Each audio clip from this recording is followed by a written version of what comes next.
This time we're going to cover Amos. Does anyone what Amos is about?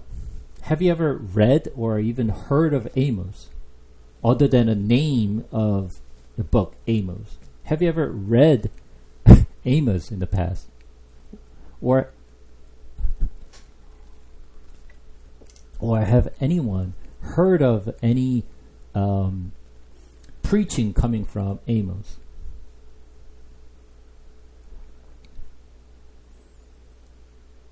Usually,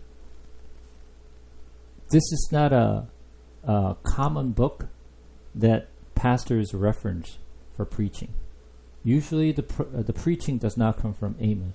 So therefore, even though you've probably gone to church for like years and years and years, you probably never even heard of the preachings or the Bible study coming from Amos. So it is not familiar to most of the people. Other than, I heard of that there's a book in the Bible that called Amos, but that's about it.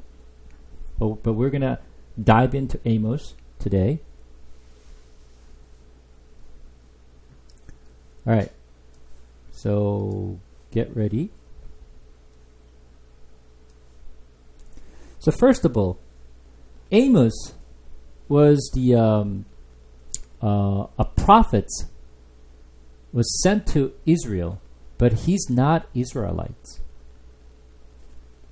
He is from south of Judah. So let's take a look at it. Amos chapter 1, we're going to read from verse 1. The words of Amos, who was among the shepherd of Tekoa, which he saw concerning Israel in the days of Uzziah, king of Judah, and in the days of Jeroboam the son of Joash, king of Israel, 2 years before the earthquake. So where is he from? But where is he from? Tekoa, right? He's from Tekoa. But then, does anybody know where Tekoa is?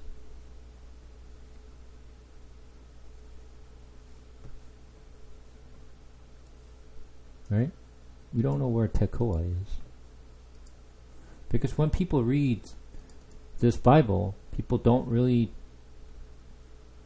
the details of it, right?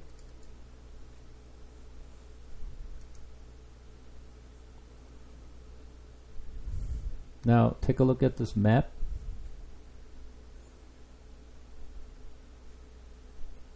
So this green is the north of Israel, and when Jeroboam II was ruling, right? And this part is actually the Judah. Tekoa is right here. So it's below the south of Jerusalem. Right? It's right next to Dead Sea. So Tekoa is right here in the land of Judah. So he was from Tekoa, and he was a shepherd. He was not a prophet at the beginning. He was a shepherd. But he are called by the Lord and sent to Israel to send the message. Right? So how he became a prophet, right? So let's take a look at what he was doing. Let's take a look at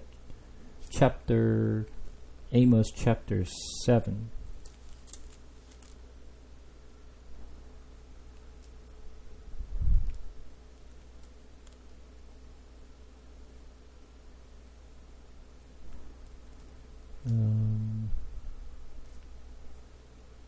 Amos chapter 7. We're going to read chapter 7, verse 14.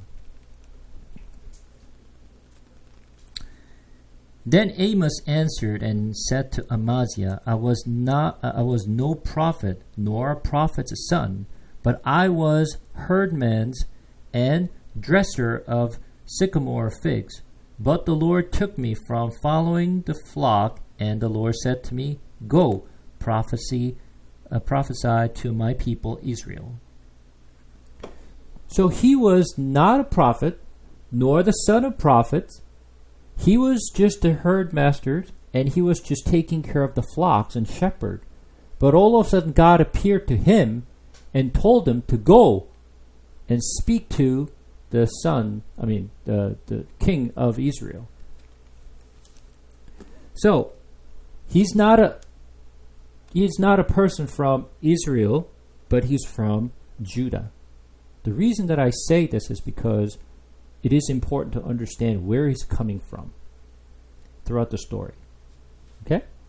Now, first of all, what is the name Amos means?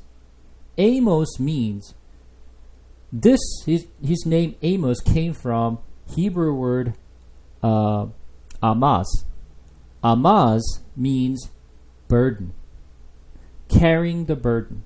That's what it means. Carrying the burden. Amos is the carrying the burden. So he was carrying the burden on his back and to go to Israel and speaking to the king and the people of Israel when Jeroboam II was ruling the country.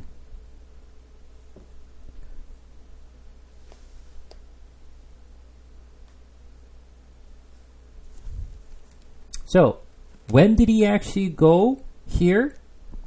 Coming back to just verse 1 again, let's read it again. The words of Amos, who was among the shepherds of Tekoa, which he saw concerning Israel in the days of Uzziah, king of Judah, and in the days of Jeroboam, the son of Joash, king of Israel, 2 years before the earthquake. 2 years before the earthquake. This earthquake is also recorded in the Bible. Let's take a look at it. Let's go to Zechariah. Zechariah chapter 14.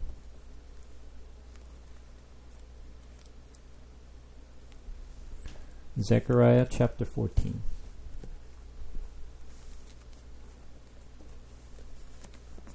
You're going to read from verse 1. Behold, the day is coming for the Lord. So, what is coming? A day is coming for the Lord, when the spoil taken from you will be divided in your midst.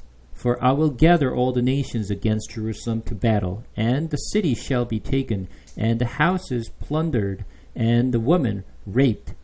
Half of the city shall go out into exile, but the rest of the people shall not be cut off from the city. Then the Lord will go out and fight against those nations as when he fights on a day of battle.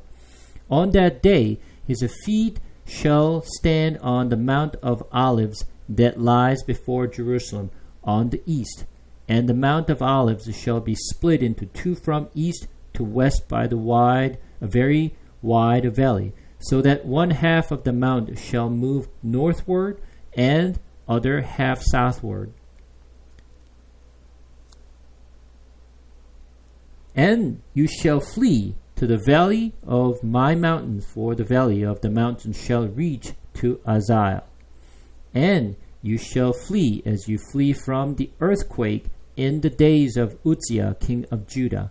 Then the Lord my God will come, and all the holy ones with him. This is exactly the same earthquake that Amos just mentioned. How severe it was so severe that everyone was scared, and the land was split into half. Right? And remember, when this will happen, he said, a day is coming for the Lord. Just keep that in mind. And then verse 4, it said, on that day. So it just kept saying, that day, that day. This day is a very important day, because this is the day of the judgment. This is the judgment day that he's referring to. And you will hear this day throughout the lot of the prophetic books. We're gonna also talk about in Amos as well. Just to keep that in mind, that what that day is not a day, is the day, the Lord's day.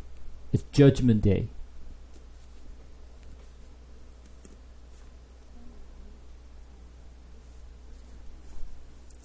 Zechariah chapter 14.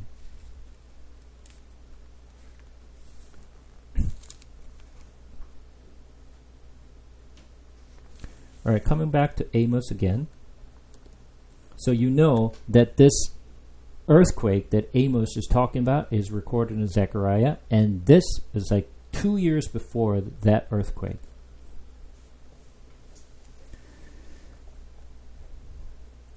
All right, verse 2 from Amos chapter 1. And he said, "The Lord roars from Zion and utters his voice from Jerusalem. The pasture of the shepherd moaned, and the top of Carmel withered. Thus says the Lord, for 3 transgressions of Damascus, and for 4 I will not revoke the punishment, because they have threshed Gilead with threshing sledge of iron.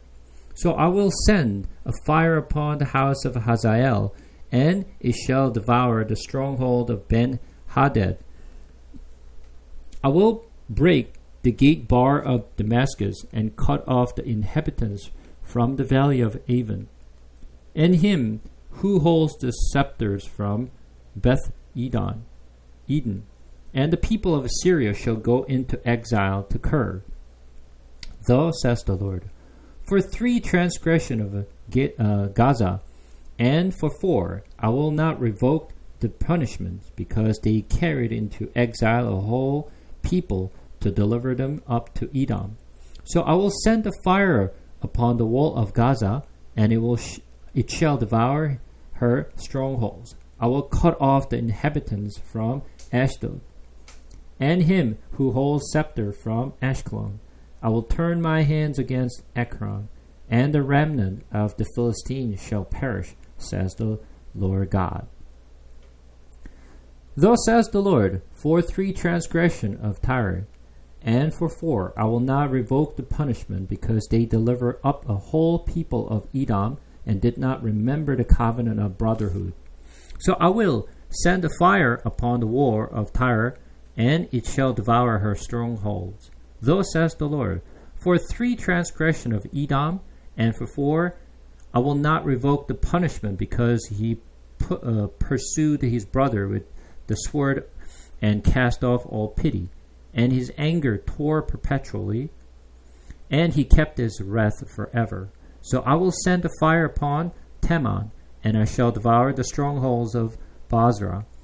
Thus says the Lord, for 3 transgressions of the Ammonites, and for 4 I will not revoke the punishment, because they have ripped open pregnant women in Gilead, that they might enlarge their borders. So I will kindle a fire in the wall of Rabbah, and it shall devour her strongholds, with shouting on the day of battle, with the tempest in the days of the whirlwind, and their king shall go into exile, he and his princes together, says the Lord.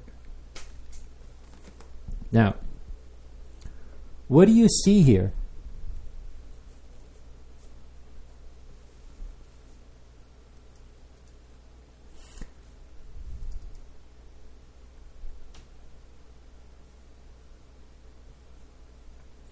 Now, I want you to think about it, how the Israelites, because Amos came to Israel and spoke to the people of Israel, prophesies. But what is he prophesying now?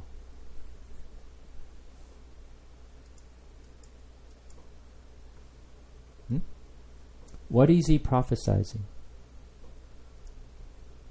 Let's take a look at the map here. He was prophesying about who? First. Verse 3 says, for 3 transgressions of Damascus, right? Damascus, right here. Damascus is part of Aram. Right? Yes. So Aram is where they actually, the city of Aram, city of Damascus is part of the Aram. So what God is saying is, I will not going to, withdraw my punishment to the people of Damascus and people of Aram. So he was talking about how he's going to destroy the people of Aram. Right? And then, verse 6. For 3 transgressions of Gaza, and for 4, I will not revoke the punishment. Where is Gaza? Gaza, as we know, is Philistine. Right? This is Philistine, right here. And then, verse 9, for the transgression of Tyre and for 4, I will not revoke the punishment. Where is Tyre?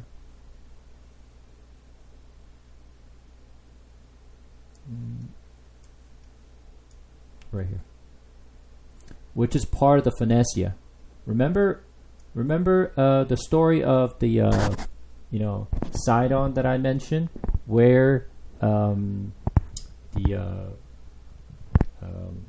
Ahab's wife,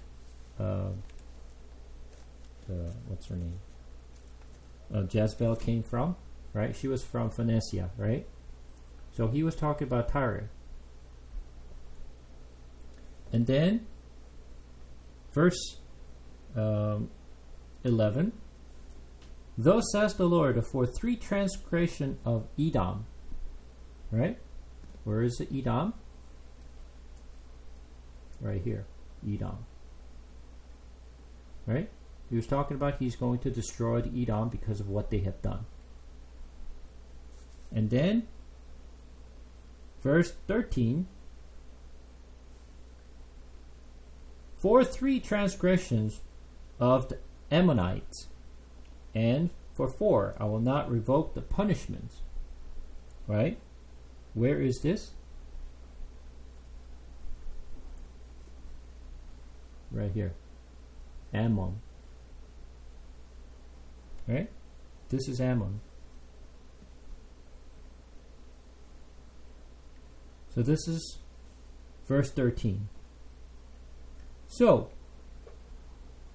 when you look at it, God is saying, I'm going to destroy all the countries around Judah as well as Israel. What is he saying? What is God saying?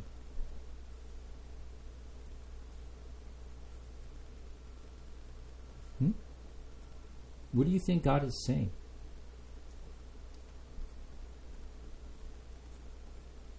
And I want you to think about it. What would the people of Israel would think when they heard this prophecy? Usually, when the prophet comes and speak to them, what types of message was preached to the people?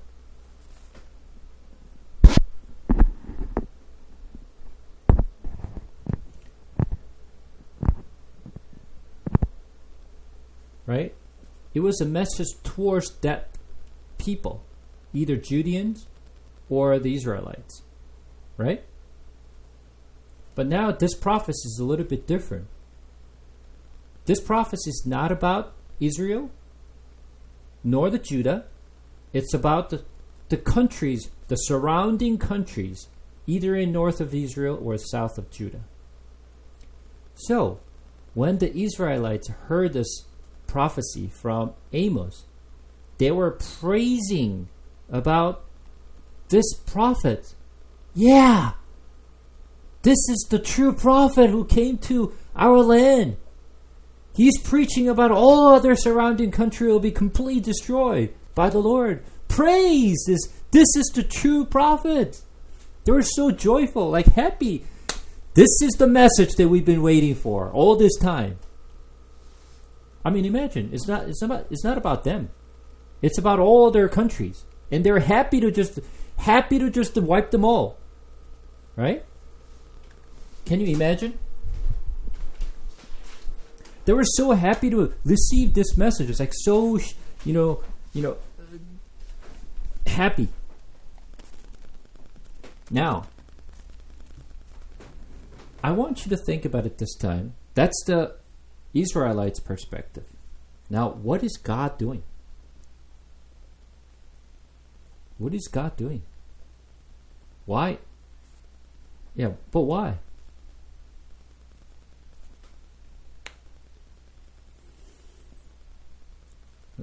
Lost patient about what?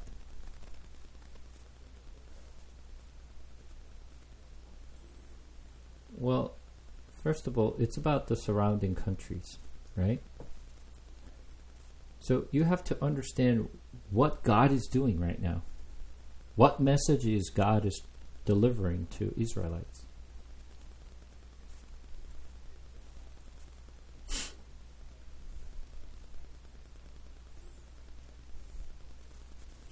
So here's what happens.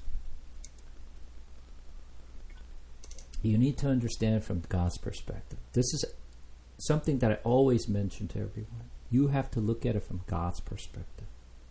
Not from our own perspective. When you read the message, look at it from God's perspective. See what's going on. What is God doing right now? I'll give you an example. Let's assume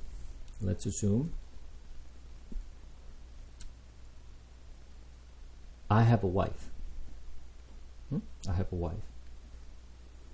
But my wife has been distracted by all this bummer around her, seducing my wife. And she's been playing and having fun with the bummer. But she's been dating with this guy, that guy, right? There's so many different guys that she's been hanging out with. Right? So, me as a husband, how do you think I feel?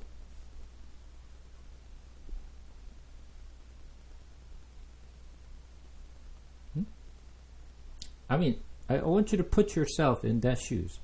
It's not just my example, but if you're married, your husband is doing that. He's, hanging out with all other girls, and your girlfriend is hanging out with another guy. How would you feel?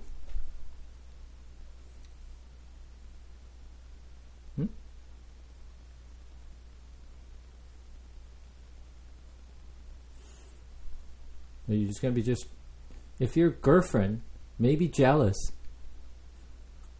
What if your wife? What if your husband is doing that?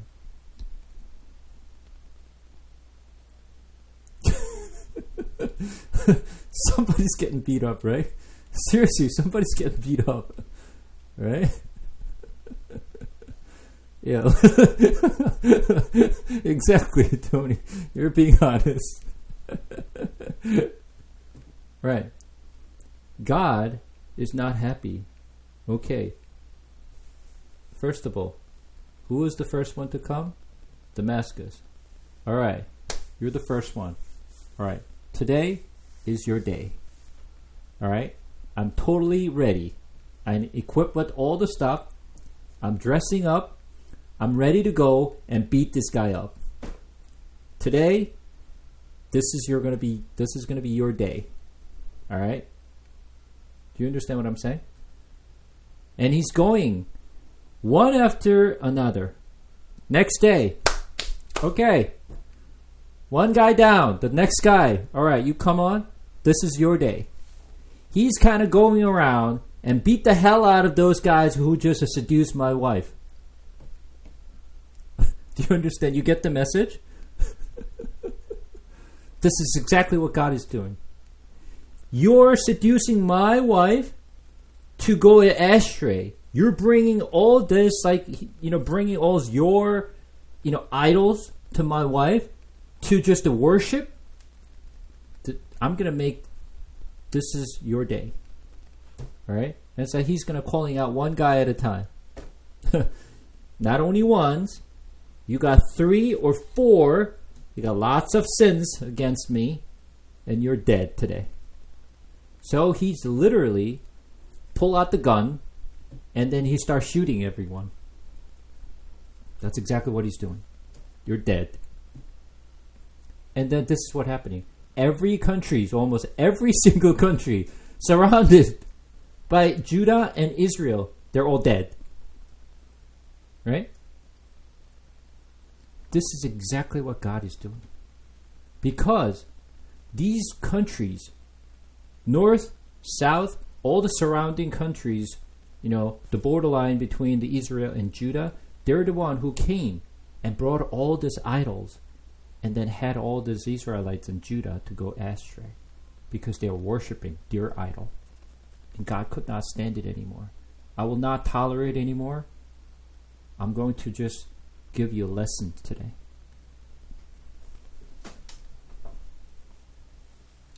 But he's talking about, for all these countries, literally, he was talking about moral sin. He's talking about all the moral sins. Right? And then, chapter 2. For 3 transgression of Moab, obviously, Moab is right here. Moab is right here. Right? For 3 transgression of Moab, and for 4, I will not revoke the punishment because he burned to lime the bones of the kings of Edom. So I will send a fire upon Moab, and it shall devour the strongholds of Kerioth. And Moab shall die amid uproar, amid shouting and the sound of the trumpet. I will cut off the rulers from its midst, and it will kill its princes with them, says the Lord. So, he literally cover everyone, right? Starting from Damascus to Gaza, right? And then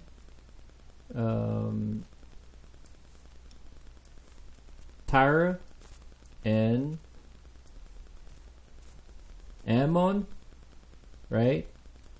Moab, Edom, right? He pretty much cover every country around, right?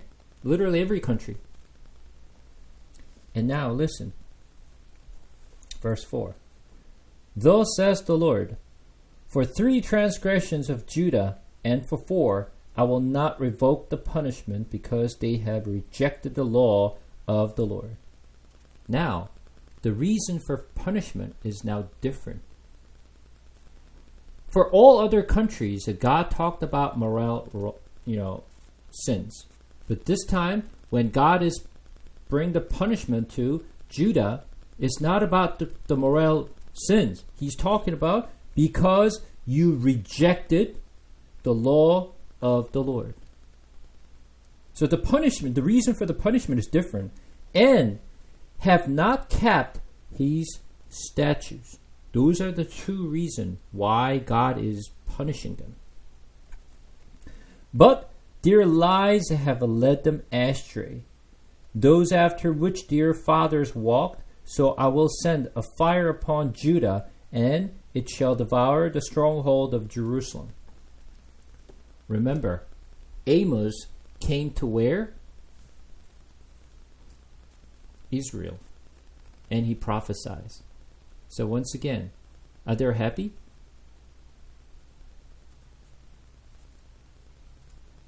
No. They're still happy. Because it's not about them. Right? It's about everyone else, including Judah. Because remember, Judah, the Judeans and Israelites are different. Right? So, because Amos, as he spoke to the people of Israel, when he spoke about every surrounding countries, including Judah, they were happy. Wow, that's great. It's not us. It's everyone else. So they were happy until this point. Now, turn to verse 6. It's about now Israel's sins. Compared to other sins for all other countries, which one's longer? Israel is the longest, right? And he's the last one. Why do you think he saved the Israel to the last?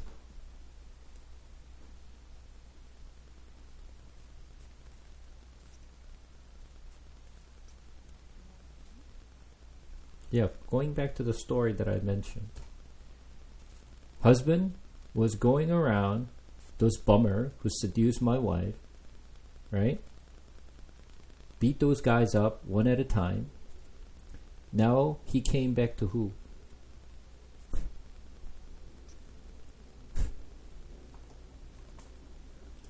He came back to his wife. You're dead too. You're dead too. He actually beat everyone else.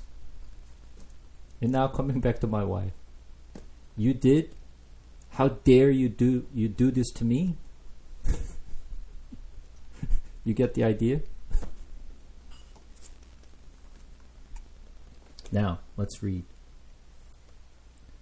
For 3 transgression of Israel, and for 4, I will not revoke the punishment, because they sold righteous for silver. There's a reason why they're being punished. They sell the righteous for silver, and the needy for a pair of sandals. So when there's a people who came for something they need, they actually sold them for the price of a sandal. Those who trample the head of the poor into the dust of the earth.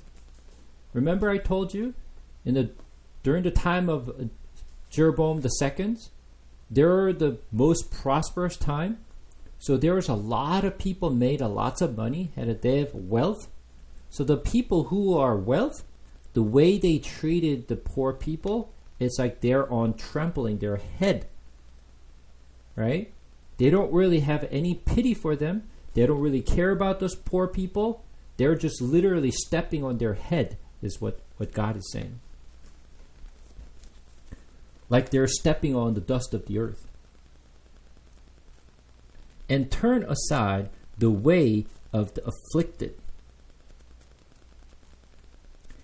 A man and his father go into the same girl.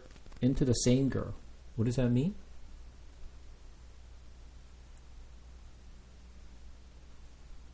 What does it mean?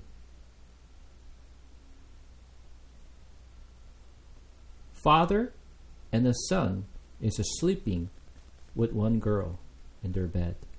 They're sharing a woman between their father and their son.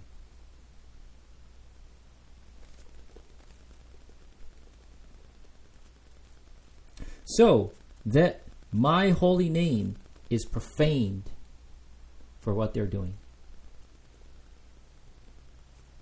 They lay themselves down beside every altar on garments and taken in pledge. And in the house of their God they drink the wine of those who have been fined. Yet it was I who destroyed the Amorites before them, whose height was like the heights of the cedars, and who was as strong as the oaks. I destroy his fruit above and his roots beneath.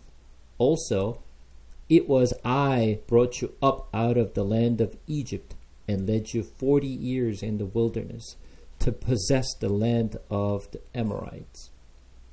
And I raised up some of your sons for prophets and some of your young men for Nazarites. Is it not indeed so, O people of Israel? Declare the Lord. So all these things that God is talking about is against God's law.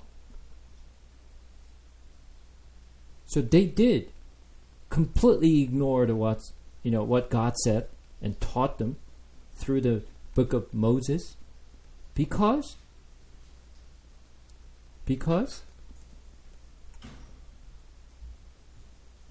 they were so rich, right? They could do whatever with the money they had. They didn't care for the people who are in need. People did not care about the poor. They don't help, but rather they're stepping on them because they're so prosperous. They're making so much money. They were just proud of what they're doing, boastful, right? Selfish. And God was very mad. So God is saying, I actually removed the Amorites. Who's Amorites? Who's Amorites?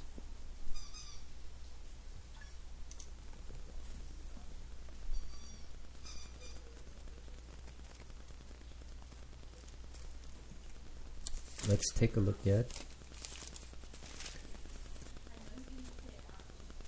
Genesis. Genesis chapter 15.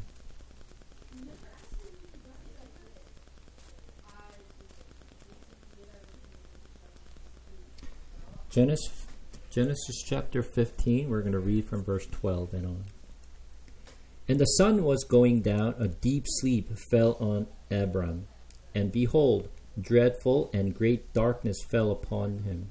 Then the Lord said to Abram, know for certain that your offspring will be sojourners in the land that is not theirs, and will be servants there. And they will be afflicted for 400 years. But I will bring judgment on the nations that they serve, and afterward they shall come out with the great possessions. As for you, you shall go to your fathers in peace. You shall be buried in a good old age. And they shall come back here in the 4th generation, for the iniquity of the Amorites is not yet complete. So Amorites is representing entire land of Canaan. There are so many tribes who lived in the place of a Canaan. They were picked as a symbol of a Canaan. So when God said, I removed the Amorites, that means I removed the people of Canaan and I gave you the land for your ancestors to come to this place. I drew them out of Egypt and brought them to this land where you're currently living today, which is you're living in the land of Amorites. I brought you here from Egypt all the way here and gave you this land. And not only that, verse 11 said, I raised up some of your sons for prophets. I sent you, the prophets, to speak my word so that you hear my message. And some of your young men for Nazarites. I stood them up as a Nazarites. Is it not indeed so? Isn't that what I did to you? To speak to you and making sure what I feel and what I said to be delivered to you properly? They had no excuse. And verse 12 is said, but you made the Nazarite drink wine and commanded the prophet, saying, you shall not prophesy. Nazarites, there is a law what Nazarites should do. Right? When you look at the Numbers chapter 6, it talks about Nazarites. Let's talk about Numbers chapter 6.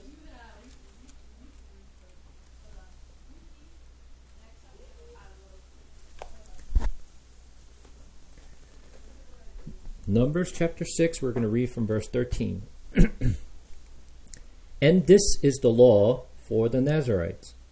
When time of his separation has been completed, he shall be brought to the entrance of the tent of meeting, And he shall bring his gift to the Lord, 1 male lamb a year old without blemish for a burnt offering, and 1 lamb a year old without blemish as a sin offering, and 1 ram without blemish as the peace offering, and a basket of unleavened bread, the loaves of fine flour mixed with oils, and unleavened waffles smeared with oils, and their grain offering and their drink offerings. And the priest shall bring them before the Lord, and offer his sin offering and his burnt offering. And he shall offer the ram as a sacrifice peace offering to the Lord. With the basket of unleavened bread, the priest shall offer also its grain offering and its drink offering. And the Nazarite shall shave his consecrated head at the entrance of the tent of meeting. And he shall take a hair from his consecrated head and put it on a fire that is under the sacrifice of the peace offering. And the priest shall take the shoulder of the ram when it is boiled, and 1 unleavened loaf out of the basket, and 1 unleavened wafer, and shall put them on the hands of a Nazarite after he has shaved the hairs of his consecrations. And the priest shall wave them for a wave offering before the Lord. They are holy portions for the priest, together with the breast that is waved and the thigh that is contributed. And after that the Nazarite may drink wine.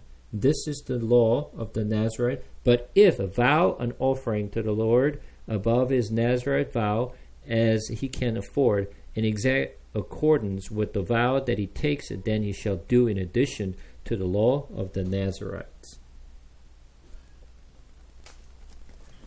So, there is a certain law that is actually given to them.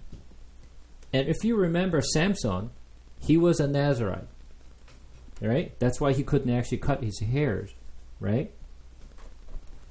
So there's a law that unless there's a certain conditions, you could only drink wine after all this consecration is done, but after that you shall not drink any wine. But they made the Nazarite to drink wine, and prophets not to prophesy. So they did whatever they want. They completely ignored, despised the God's law, and they did what they wanted. So as you can see, you can kind of, imagine, how the people of Israel were behaving at that time. They were doing whatever they feel like it. Because everything is so prosperous, wealthy, and they can do whatever they want. Continue on. Verse 13. Verse 13 through 16 is important. Behold, I will press you down in your place, as a cart full of sheep pressed down. A flight shall perish from the swift, and the strong shall not retain his strength, nor shall the mighty save his life.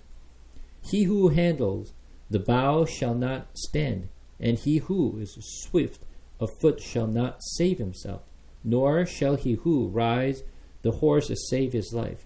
And he who is stout of heart among the mighty shall flee away naked in that day, declares the Lord. Look at the verse 13. What is he saying? Behold, I will press you down in your place as the cart full of sheaves pressed down. Have you ever actually put some, let's say, flowers in a small jars or something, and then you actually press the flowers down so that you want to just make it full? So you want to put as much as you can. You just keep pushing it down. So you just want to put more in the bowl, right? That's what God is going to do. I'm going to press you down. I'm going to press you down for up, down. And then, no matter how far you're going to run away, you will never flee away from me. You will never be able to escape from my punishment because of what you have done. So verse 13 through 16 is God's wrath and what he's going to bring down on Israel because of what you have done. So Amos, it was telling all the Israelites what they're doing wrong. and all the people. It's not about just the king, but everyone in Israel, what they were doing wrong. And because of what they're doing wrong, I am going to punish you. And then, starting from verse chapter 3, God is going to talk about how He's going to handle the Israel onward. Unfortunately, we just ran out of time that we won't be able to actually cover the rest of the Amos today. But next week I'm going to go over all the details of what the Amos is about and what God's message was saying to the Israelites. Up to here, do you have any question?